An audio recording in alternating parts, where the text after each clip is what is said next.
Self study নামটা শুনলেই মনে হয় খুব স্বাধীনতার মতো।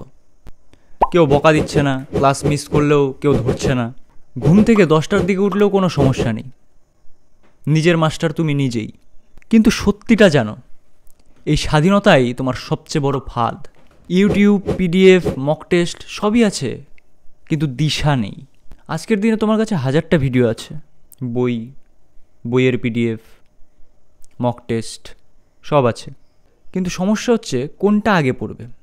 রিসোর্স তো আছে, কিন্তু রোড ম্যাপ নেই। পথ না জেনে তুমি যদি শুধু দৌড়তে থাকো তাহলে তুমি হেরে যাবে। পড়াশোনাতেও তাই। টাইম ম্যানেজমেন্ট সব থেকে মোস্ট ইম্পর্ট্যান্ট যদি সেলফ স্টাডি করতে চাও। স্টাডি টেবিলে বসেছো, বই খুলেছো, মনে মনে ভেবেছো যে আজকে 3 ঘন্টা পড়বো, কিন্তু 10 মিনিটের মধ্যেই হোয়াটসঅ্যাপ, ইনস্টাগ্রাম, রিলস দেখা শুরু করে দাও। তুমি যদি না জানো যে কিভাবে পড়তে হয়, কতটুকু পড়তে হয়, কোথা থেকে রিভিশন করতে হয়, তাহলে পড়া মানে একটা অন্ধকার ঘরে দৌড়। সোশ্যাল মিডিয়া চুপিচাপি স্বপ্ন শেষ করে দেয়। তুমি ভাবো 5 মিনিট স্ক্রল করি, রিলস দেখে নিই, কিন্তু সেই 5 মিনিট কখন 1 ঘন্টায় পরিণত হয় তুমি তখন বুঝতেই পারো না। সাকসেস কে পাবে? সিলেকশন কার হবে? যদি এটা কম্পিটিশন হয়ে থাকে তো তোমাকে এভাবেই ভাবতে হবে যে তোমার সঙ্গে আরও অনেকেই আছে যারা এভাবে পড়াশোনা করছে। তোমাকে যদি সাকসেস পেতে হয় সেই লাইনে, তাহলে তোমাকে সেই পর্যায়ে আসতে হবে যারা টপ 1% স্টুডেন্টরা করছে। তুমি নিজেকে কোশ্চেন করো বসে যে আমি কি টপ 1%-এর মধ্যে আছি? আমি কি সেই লেভেলে এসেছি? ধরো তোমার 1000 জন ভ্যাকেন্সি এসেছে কোনো পরীক্ষার, সেই 1000 জনের মধ্যে বা সেই 100 জনের মধ্যে তুমি পৌঁছতে পারবে? সেই পর্যায়ে তুমি পৌঁছেছো? সেই পর্যায়ে পৌঁছানোর জন্য যেই স্টাডি, যেই লাইফস্টাইল, যেই রুটিন আমার মেনটেন করা উচিত, সেই রুটিন কি তুমি মেনটেন করছো? সেটা সব থেকে বেশি ইম্পর্টেন্ট। তো তোমারও একজন স্টুডেন্ট হিসেবে যেই রকমভাবে রুটিন তৈরি করা উচিত, যেটা ফলো করা উচিত, সেটা তোমার করতে হবে। নিজের লাইফে যখন তুমি তোমার পড়াশোনাকে একটা মিশন হিসেবে নিবে, তখনই তুমি সফল হবে। একটা জিনিসের ওপর ফোকাস করতে হবে বন্ধু। 10টা দিকে পৌঁছলে চলবে না, 10টা দিকে ধ্যান দিলে চলবে না। Focus on only one thing. একটা জিনিসের ওপরই ফোকাস করতে হবে। মাইন্ড যদি আমাদের 10 দিকে চলে যায়, সেই জন্যই বলা হয় একাগ্রতা, মানে একদিকে আগ্রহ, একাগ্রতা,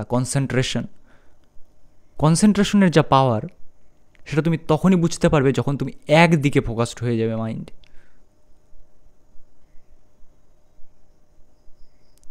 আমাদের সবার মধ্যেই পাওয়ার আছে।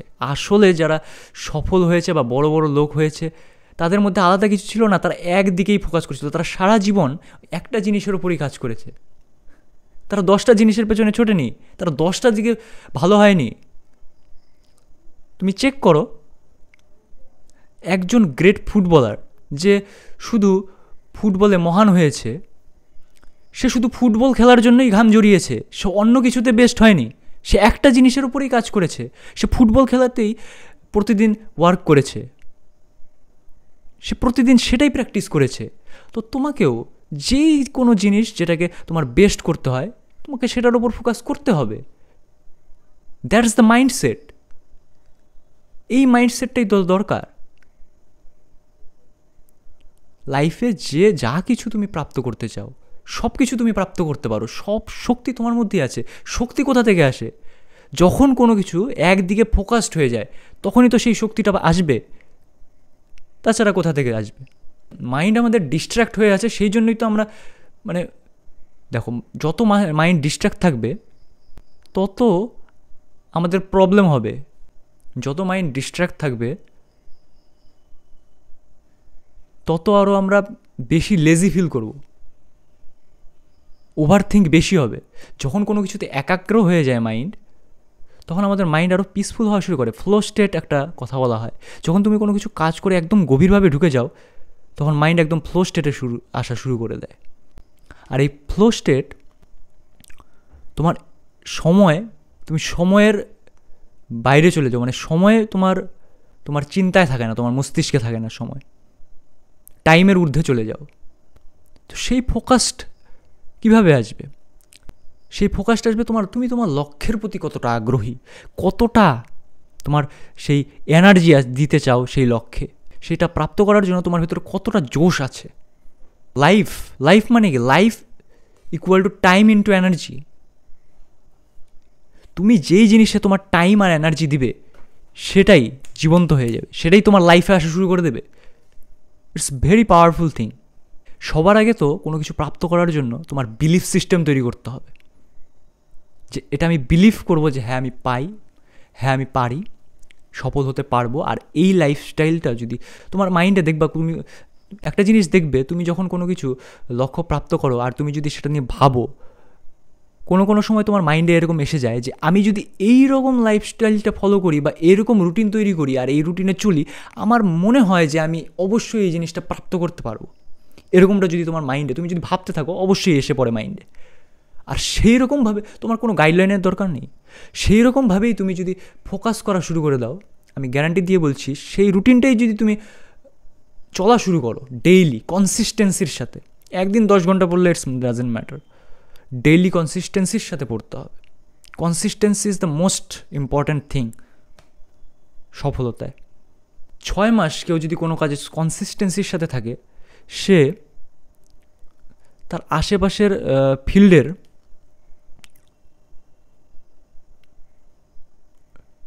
টপ 5%-এর মধ্যে পৌঁছে যায়, যদি ফুল ফোকাসড হয়ে একটা রুটিন অনুসারে কেউ যদি কাজ করে। তো তুমি কেন পারবে না? Just follow this. তোমাকে শুধু করতে হবে। লাইফে যা কিছু প্রাপ্ত করতে চাও তার জন্য জাস্ট অ্যাকশন নিতে হবে। তোমার হ্যাবিট সেভাবে তৈরি করতে হবে। তোমার যদি কোনো নেগেটিভ হ্যাবিট থাকে সেটার জন্য চিন্তা করা যাবে না। নেগেটিভ হ্যাবিট আছে, কোনো নেগেটিভ হ্যাবিট থাকতেই পারে, তোমাকে পজিটিভ হ্যাবিট বিল্ড করার জন্য চিন্তা করতে হবে, পজিটিভ হ্যাবিট বিল্ড করার প্রতি ফোকাস দিতে হবে। অটোমেটিক নেগেটিভিটি সরে যাবে, নেগেটিভের ওপর ফোকাস করতে যাবে না। তুমি দেখো কোনো জায়গায় মনে করো অন্ধকার আছে, সেখানে তুমি কি অন্ধকার সরানোর জন্য কি অন্ধকার করতে থাকবে নাকি? অন্ধকার সরানোর জন্য কি করতে হবে? আলো আনতে হবে। তুমি আলো আনো, অটোমেটিক অন্ধকার সরে যাবে। সেই রকমভাবে পজিটিভ হ্যাবিট বিল্ড করার প্রতি তোমার ফোকাস করো, পজিটিভ হ্যাবিট বিল্ড করার প্রতি তুমি ফোকাস করো, তোমার অটোমেটিক তোমার নেগেটিভ হ্যাবিটগুলো সরে যাবে। তোমার রুটিন তৈরি করো সেইভাবে। Routine is most important. Daily same routine, যেই রুটিনটা তুমি ফলো করছো সেই রুটিন অনুযায়ী কাজ করতে থাকো, day by day, disciplined way.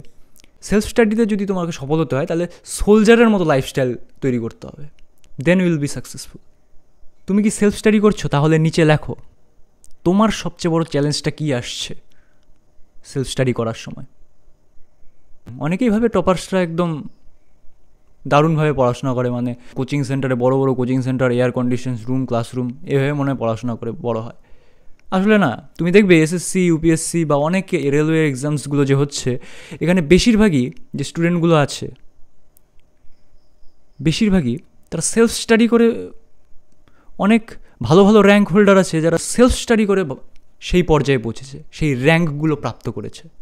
UPSC, SSC, WBCS, এই যে র্যাঙ্ক, এদের যে র্যাঙ্ক হোল্ডারগুলো, তারা অনেকেই আছে যে ঘরের কোণে বসে এক্সাম ক্লিয়ার করেছে, র্যাঙ্ক প্রাপ্ত করেছে, বই আর ইউটিউব থেকে দেখেই সাকসেস পেয়ে গেছে। এদের পড়ার ধরনটা কীরকম, যার জন্য এরা পেয়ে যাচ্ছে। আর অনেকে আছে কোচিং সেন্টারে পড়েও 3-4 বছর 5 বছর পড়েও পাচ্ছে না। ওরা শুধু রিসোর্স না, স্ট্র্যাটেজি খোঁজে। ওরা 1000টা ভিডিও দেখে না, একটা সাবজেক্টের জন্য 5-6টা টিচারের ভিডিও দেখে না। যে কোনো একটা টিচার যেটা তার ভাল লাগে তাকে সিলেক্ট করে এবং তার যেই পাথ আছে সেই ভিডিওগুলো যিনি তৈরি করেছে, যেভাবে শেখাচ্ছে ওই স্যার, ওই টিচারটা, তাকে ফলো করা এবং ফুল ফোকাসডভাবে তার কোর্সগুলো কমপ্লিট করা, প্র্যাকটিস করা। সুতরাং ফোকাস করা উচিত আমাদের কোয়ান্টিটি নয়, কোয়ালিটির ওপর। কোয়ালিটি স্টাডি, সব কিছুতে কোয়ালিটি। লাইফে সব কিছুতে কোয়ালিটি মেনটেন করা উচিত।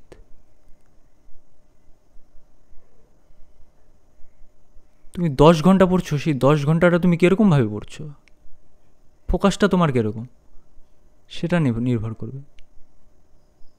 তুমি 10 ঘন্টার থেকে 1 ঘন্টা পড়ো, কিন্তু তুমি খুব ভালো মতো ফোকাস দিয়ে পড়ো, খুব মনোযোগ সহকারে পড়ো, সেটাই তোমাকে কাজে দেবে। পড়ার প্রতি ফোকাসটা কীরকমভাবে হবে? পড়ার প্রতি ফোকাসটা কী, বিষয়টা কী? ফার্স্ট হচ্ছে concept plus practice plus revision, ব্যাস এই 3টা পর্যায়ে।